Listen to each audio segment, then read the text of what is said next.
Metre विच balance condition होती है R1/R2 is equal to L upon 100 minus. यहाँ पर फर्स्ट केस में number 1 when R1 left gap, R2 in right gap, L length 40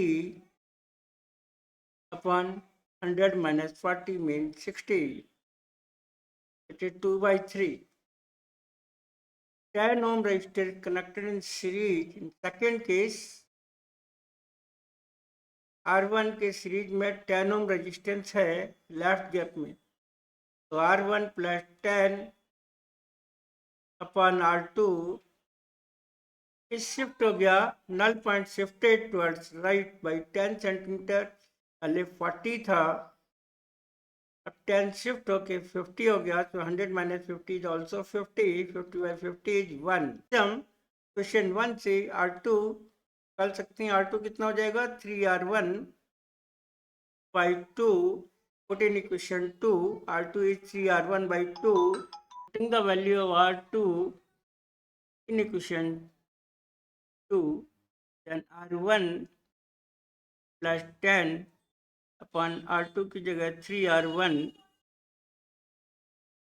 3R1 upon ये 2 पर चला जाएगा इक्वल टू 1। क्रॉस मल्टीप्लाई करने के बाद 3R1 equal to 2R1 plus 20, R1 will become 20 ohm, and इस इक्वेशन से R2 हो जाएगा 3R1/2 मीन्स 30 ओम। सो R1 R2 मिल गया। इसके बाद क्या कह रहे हैं कि R1 प्लस 10 जो लेफ्ट गैप में है, R1 प्लस 10 के साथ एक हमने R3 लगा दिया, जिससे नल पॉइंट फिर से वापस उसी पोजीशन में, इनिशियल पोजीशन यानी 40 सेंटीमीटर पे आ गया।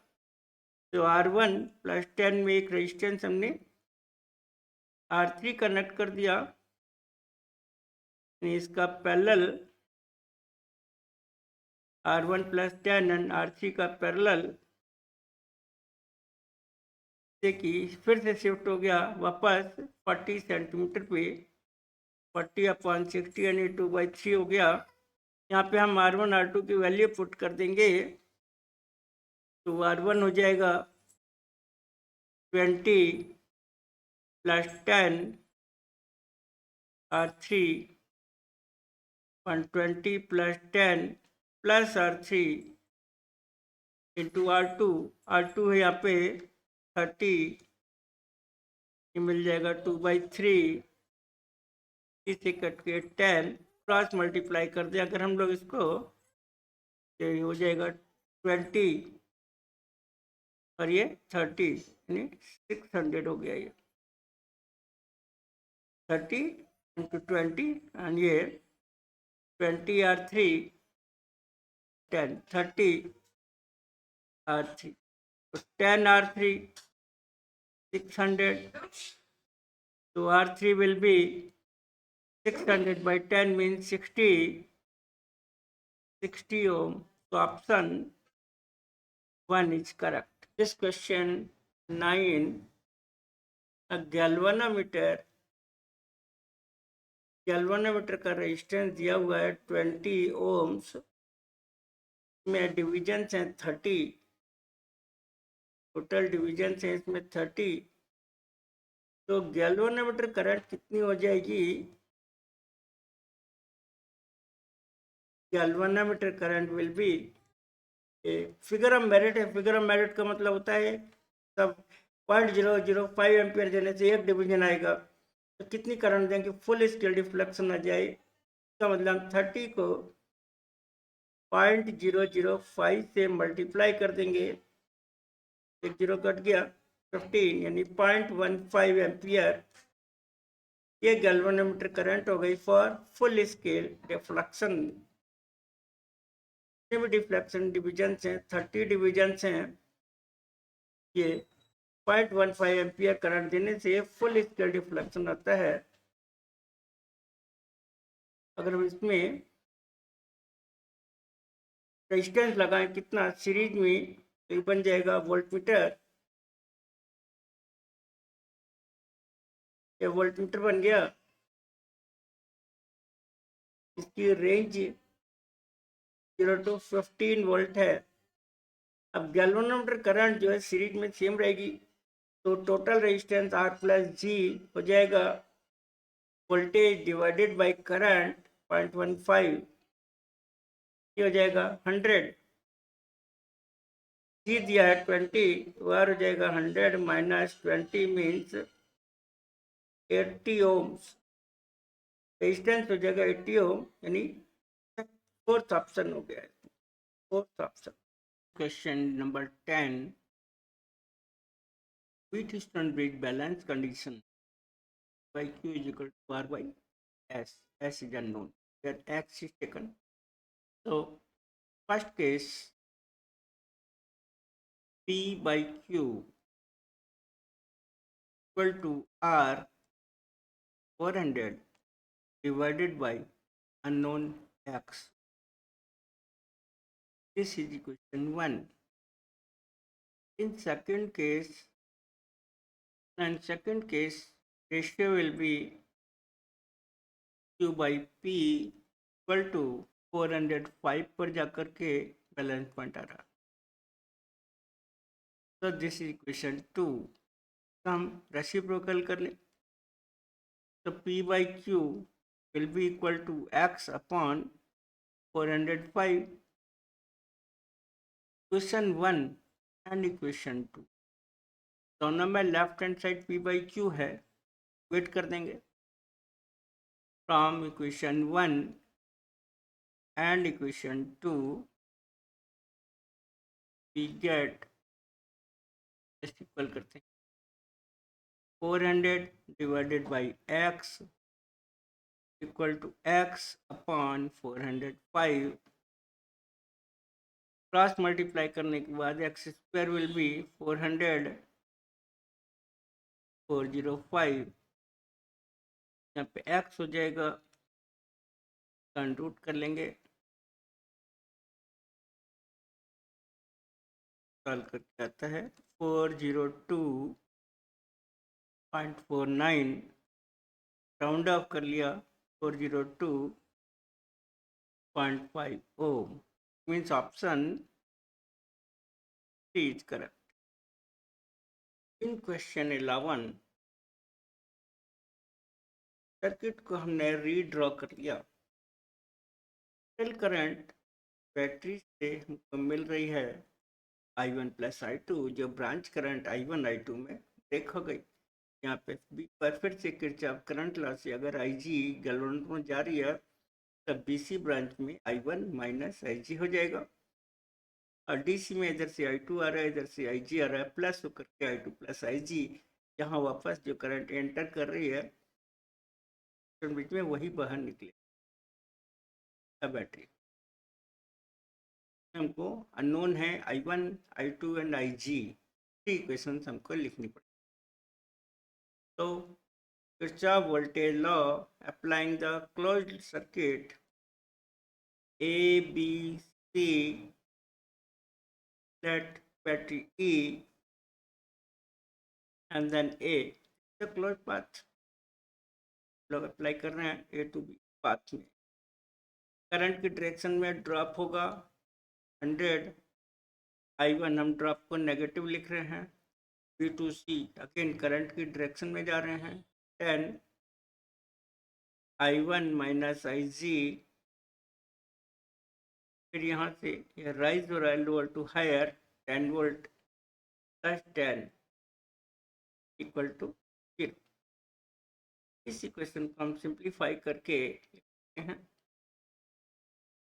10 1 1 0 कैंसिल हो जाएगा, 11 I1 minus 10 11 I1 plus IG equal to 1। I1 हम लिख सकते हैं यहाँ पे 1 IG, I1 हो जाएगा IG के टर्म में 1 प्लस IG डिवाइडेड बाय 11, ये इक्वेशन हो गई 1। हमको IG निकालना है, वोल्टेज हमको टेंशन डिफरेंस गैल्वेनोमीटर में चाहिए, BD में, तो IG निकालना जरूरी है। IG निकालने के लिए I1 I2 को IG के टर्म में लिख देंगे तो IG निकल जाएगा। अब Kirchhoff voltage law again second path ले रहे हैं, ABCE ये वाला पाथ, तो करंट की डायरेक्शन में ड्रॉप 60I2, अगेन करंट की डायरेक्शन में 5I2 प्लस IG, ये भी ड्रॉप हो जाएगा। यहाँ से ये राइज होगा कि नेगेटिव से पॉजिटिव है, 10 = 0। तो भी हम सिंप्लीफाई करके लिख सकते हैं I2 = 2 - IG upon 30। I1 I2 IG की टर्म एक और इक्वेशन लिखनी पड़ेगी, ये थर्ड इक्वेशन हम लोग लिख रहे हैं यहाँ पे। फर्स्ट पाथ लेंगे, KVL अप्लाई करेंगे, A में ड्रॉप 100 I1, यहाँ से IG की वैल्यू 3 ओम गिवन है क्वेश्चन। फिर हम D से A जा रहे हैं, against D in the opposite direction of current, so rise 60 I2 = यहाँ पे हमको I1 की वैल्यू इक्वेशन 1 से इक्वेशन 2 से इक्वेशन 3 में पुट करना है। तो I1 की जगह हम लिखेंगे यहाँ पे माइनस का 100 I1 की जगह 1 plus IG divided by 11 minus 15 IG plus 60 I2 की जगह इक्वेशन 2 से 2 माइनस IG अपॉन 13 = 0। सॉल्व करने के बाद ये IG हो रहा है 20 डिवाइडेड बाई 4105, 4.872 10⁻³ और 4.872 10⁻³ 10⁻³ एम्पियर, और इसको हम मिली एम्पियर लिख लेंगे। तो राउंड अप करके 4.87 मिली एम्पियर आ रहा है, ना कि माइक्रो एम्पियर। ये मिली एम्पियर्स हैं इन 11 में, option 3, not in micro ampere but milliampere current in AC part. From the symmetry, vertical resistance is 5 ohms, BD arm will be gone, because here due to the symmetry 5 ohm taken out or removed. After removal of 5 ohm vertically, the remaining circuit will be, और इन तीनों parallel branch में voltage same होता है, parallel voltage same है, तो 8 volt divided by resistance 4 + 4, so this is 1 ampere. Means option 4 is correct. This is the N1. Here you have to find out the minimum fuse capacity. Means we have to find first of all total power in the building. So total power will be, total निकालना सबको add करके, 15 bulbs of every bulb is 45 watt,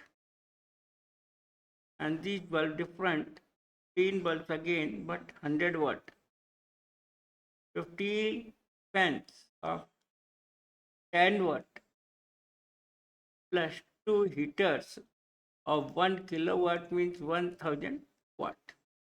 So total wattage will be, square करने के बाद 4325 wattage total वाट।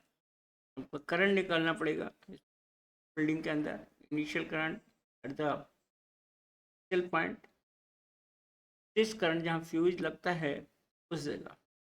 तो I will be total power divided by voltage applied. Voltage is applied here 220 volt.